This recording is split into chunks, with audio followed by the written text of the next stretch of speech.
Bonjour, je suis heureuse de vous retrouver sur ma chaîne Astro Holistique. Je suis Alexandra Angelides et je vous propose aujourd'hui de développer la signification de la prochaine pleine lune qui aura lieu le 12 novembre dans le signe du Taureau, 12 novembre à 14h35. Alors, voici le thème de cette pleine lune. Pleine lune, donc lune à 19 degrés du Taureau, opposée au soleil à 19 degrés du Scorpion. La lune forme un trigone à Saturne-Pluton, un sextile à Neptune ici, en domicile en Poisson. Neptune forme aussi un trigone au soleil et à Mercure. On voit également Mars en Balance, opposé à Uranus en Taureau, donc opposition parce qu'il y a effectivement plus ou moins 180 degrés. Toutefois, c'est une vraie fausse opposition parce que les deux signes ne sont pas des signes opposés. La planète maîtresse de cette lunaison est Vénus qui se trouve ici en Sagittaire. Et les maîtres du Scorpion sont au carré l'un de l'autre, Pluton et Mars. Alors, cette pleine lune. Donc, comme toute pleine lune, elle met effectivement l'accent sur la problématique de la lunaison engagée. Donc, la lunaison du 28 octobre. Alors, cette pleine lune en Taureau. Donc, les aspects principaux, je vous les ai montrés, mais pour rappel, la lune forme donc un trigone à Saturne et Pluton, un sextile à Neptune. Elle est bien entendu, puisque c'est une pleine lune, opposée au soleil en Scorpion et opposée à Mercure, qui est lui-même conjoint au soleil et aussi rétrograde. La lune forme aussi un quinconce à 3 degrés près. Le quinconce correspond à 150 degrés d'écart entre deux planètes. Donc un quinconce ici avec Vénus. Vénus étant la planète maîtresse de cette pleine lune, puisque la lune est en Taureau et que la planète maîtresse du Taureau est Vénus. La conjonction Soleil-Mercure en Scorpion forme quant à elle un sextile à Saturne et Pluton et un trigone à Neptune. Mars est en Balance. Donc Mars, un des deux maîtres du Scorpion. Balance, la Balance, son signe, sa planète maîtresse, est Vénus. Donc vous voyez, les choses se recoupent. Mars est opposé à Uranus. Donc ce vrai faux aspect, comme je le disais, parce qu'effectivement, les deux planètes ne sont pas dans les signes opposés. Mais il y a tout de même une opposition, car l'orbe, ou l'écart, si vous préférez, est de 9 degrés, et ce qui est acceptable pour une opposition est à peu près 10 degrés d'écart par rapport aux 180 degrés qui forment l'opposition. Mars forme aussi de son côté un carré à Pluton, donc les deux maîtres du Scorpion sont au carré l'un de l'autre. Mars forme un sextile hexa à Jupiter, et Neptune un carré à Vénus. Donc cette pleine lune, comme je vous le disais, et comme toute pleine lune, met en lumière la problématique de la lunaison engagée. La lune ici donc est en Taureau, elle est attachée à sa sécurité. Elle montre effectivement un attachement, elle signifie un attachement plus particulièrement à la sécurité, un besoin de sécurité, puisque la lune correspond à la maîtresse du Cancer, on est dans l'expression du besoin fondamental. Donc tranquillité, les valeurs lunaires ici de quiétude et le goût pour la tranquillité se retrouvent dans le signe du Taureau. La question de l'attachement au bien, la matérialité et au confort est importante, parce qu'elles font effet de sécurisation. Elles produisent la sécurité dans un tel contexte. Le besoin ici, la Lune parle donc de nos besoins fondamentaux, est un besoin de possession, de confort, souvent matériel, un besoin de sécurité financière. Parce qu'effectivement, la notion d'argent peut être source de sécurité ou d'insécurité si on en manque. Et je rappelle que le taureau, la planète maîtresse est Vénus, et que Vénus, c'est aussi les valeurs de l'argent. Et donc, parfois, nous passons à travers l'expression du taureau par le biais d'acquisition de biens.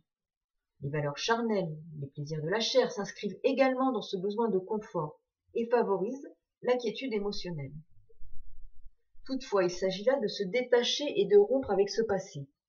Je rappelle que les étapes successives des lunaisons et pleine lune qui mettent l'accent sur la problématique de la lunaison nous ramènent de plus en plus et régulièrement sur la nécessité de se détacher des liens qui nous aujourd'hui sont des entraves, des fonctionnements anciens, des schémas de pensée, des schémas de fonctionnement, très en lien avec les nœuds lunaires, puisque nous avons le nœud sud en Capricorne qui se détache de plus en plus de Saturne, donc nous allons vers une autre étape d'évolution, mais qui nous enjoint à nous détacher des fonctionnements du passé, qui ont eu raison d'être et qui nous ont construits, mais qui maintenant ne sont plus là pour ça, et ils doivent nous servir au contraire de tremplin pour passer à une autre étape de notre cheminement personnel, de notre évolution personnelle.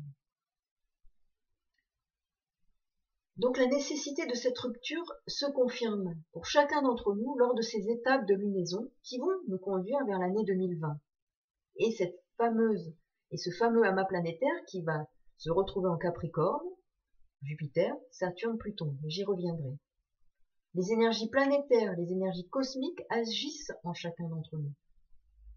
Nous le voyons, nous le vérifions chaque jour, à travers des événements de vie, et si nous sommes à l'écoute, nous allons pouvoir percevoir qu'il faut passer à d'autres modes de fonctionnement, passer à d'autres modes de vie, à rompre avec le passé, ou tout simplement que les situations telles qu'elles se présentent à nous nous poussent à changer, à aller vers d'autres choses, d'autres centres d'intérêt, de renouveler nos centres d'intérêt, de quitter un travail, de prendre sa retraite, de vivre autrement.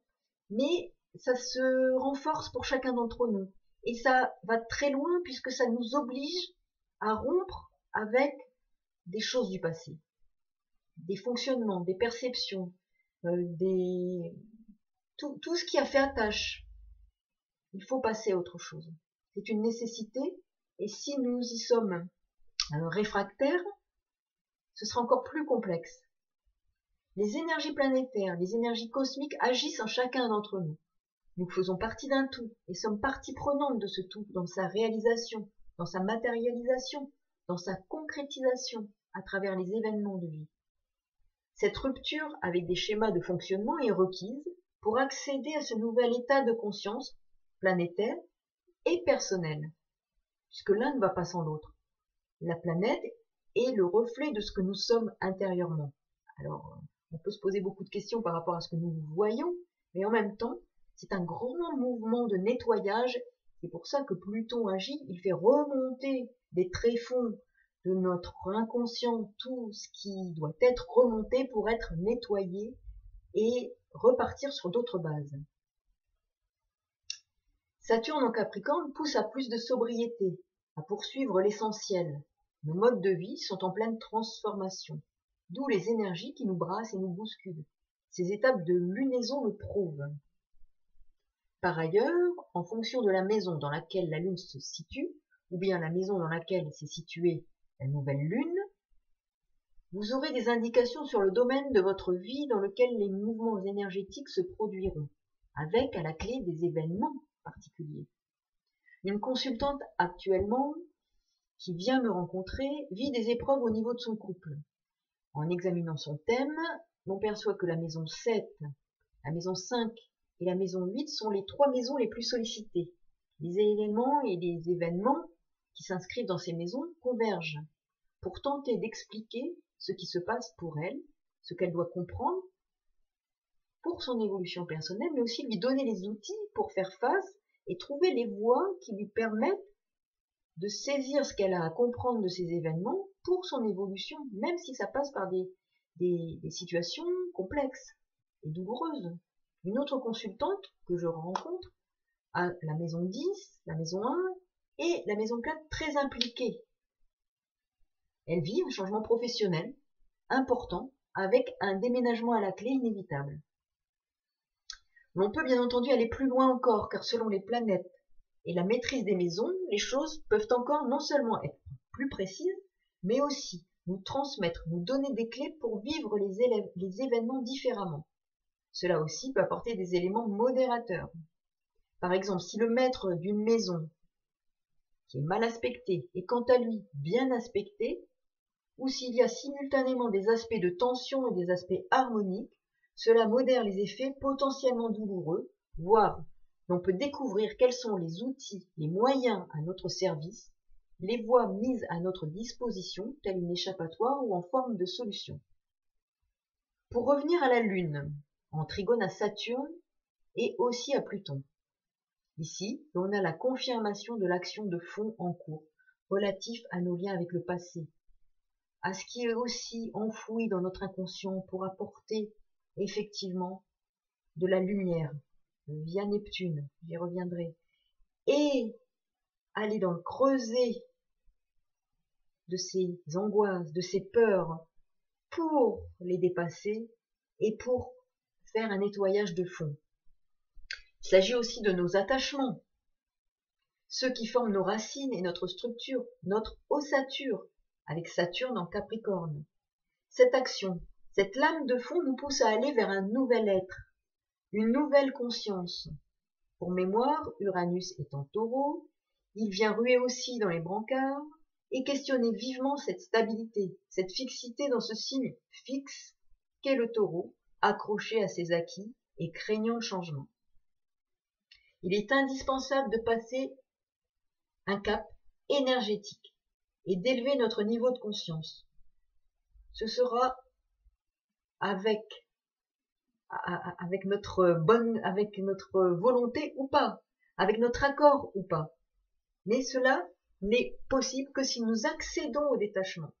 Et celui-ci se fera si qu'on le veuille ou non.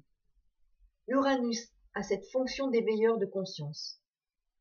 Si nous ne suivons pas, nous ne sommes pas à l'écoute de cette énergie de transformation, nous souffrirons encore plus que si nous suivons, et je dirais, nous surfons sur la vague. Uranus a cette fonction effectivement d'éveilleur de conscience et rompt avec le passé lorsque la liberté d'exister est entravée. Il va de l'avant, cherche à innover, il bouscule ce qui est acquis et tout ce qui est fixe. Il se détache pour mieux exister. Uranus nous montre la voie de l'émancipation. Rappelons-nous ce que signifie le mot émancipation. Libération, affranchissement. Et son contraire, c'est intéressant de se le rappeler, signifie assujettissement, chaîne, contrainte, dépendance, subordination. Les nœuds lunaires dont on parle depuis des mois, et leur direction actuelle, et encore pour quelques mois, confirment cette nécessité de faire table rase du passé et de revenir à l'essentiel, aux besoins fondamentaux à respecter pour vivre pleinement. Ces nœuds lunaires changeront d'axe dans quelques mois. Le nœud sud passera en Sagittaire, en conséquence, le nœud nord passera en Gémeaux, durant cette année 2020, précisément le 5 juin. 2020, année charnière de grande transformation. Sachant par ailleurs que le maître du Sagittaire, où entrera le nœud sud, sera en Capricorne, avec les fameux Saturne et Pluton. Donc, j'y reviendrai. Pour revenir à cette pleine lune, nous y voyons la confirmation de la problématique, mise en lumière par la lunaison. La pleine lune met toujours, comme je l'ai dit, l'accent comme un spot sur la problématique engagée lors de la lunaison. Cette pleine lune en Taureau parle également de ce grand mouvement de transformation, cette mutation en cours dans un contexte de lutte, parfois de conflit intérieur voire extérieur. Il s'agit de l'axe du détachement, de la purification, et particulièrement des choses qui, je dirais, ont une valeur morte. Il s'agit de ne plus accumuler et de conserver l'acquis, mais d'aller vers une circulation des énergies propres au Scorpion. Ici, la pleine lune en Taureau, donc axe Taureau-Scorpion, nous demande de prêter attention à la vie qui nous entoure. La patience et de rigueur, c'est le signe de la fécondité, de l'instinct, de l'abondance et aussi du calme. Dans tout Taureau, il y a un petit Scorpion. Toutefois, c'est qui nous parle de l'intériorité, de l'inconscient. Pour cette pleine lune, ce sont les énergies cachées et de la fonction du Scorpion qui est de nettoyer, non pas comme la Vierge pour purifier, mais dans une volonté de destruction pour mieux reconstruire. Cela doit nous pousser à regarder au-delà des apparences. C'est l'accès à l'invisible, au caché. C'est une période qui peut nous faire toucher du doigt les questions de gain et de perte, les notions de présence et d'absence, de vie et de mort, de naissance et de deuil. Mais il ne faut pas avoir peur de perdre le connu. Ce sont les deux pôles de la vie qui se côtoient, qui s'entremêlent. La matière, la matérialité et l'immatériel. Le visible et l'invisible. Ce qui est créé doit vivre une révolution.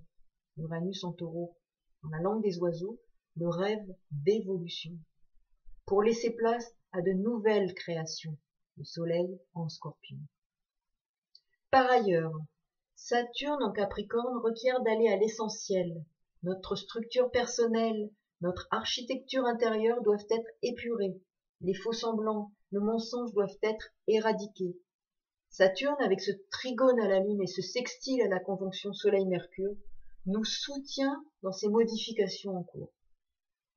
Pluton, formant les mêmes aspects à ces mêmes planètes, va nous permettre d'aller au fond des choses. Il s'agit de fouiller, d'aller chercher la vérité au fond de soi, dans ce que nous allons vivre ou ce que nous vivons déjà. Les événements de vie sont là, à un moment donné, et plus que jamais, pour nous servir de miroir, de tremplin, de détonateur, de guide.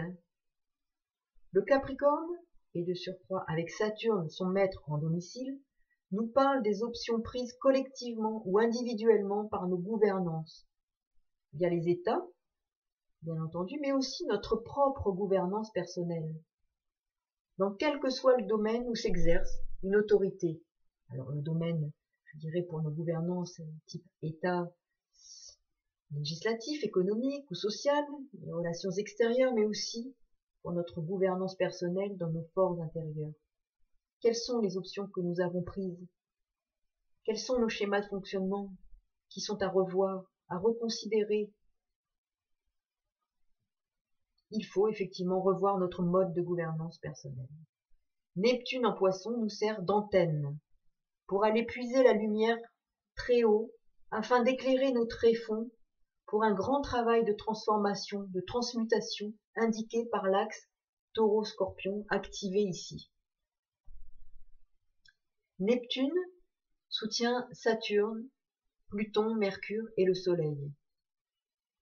Neptune ne forme plus de surcroît le carré à Jupiter qui venait entraver notre capacité à voir avec lucidité les événements, nous-mêmes, nos postures, les autres, à être leurrés parfois par les autres, à être trompés avec toutes les manigances qui peuvent se jouer autour de nous.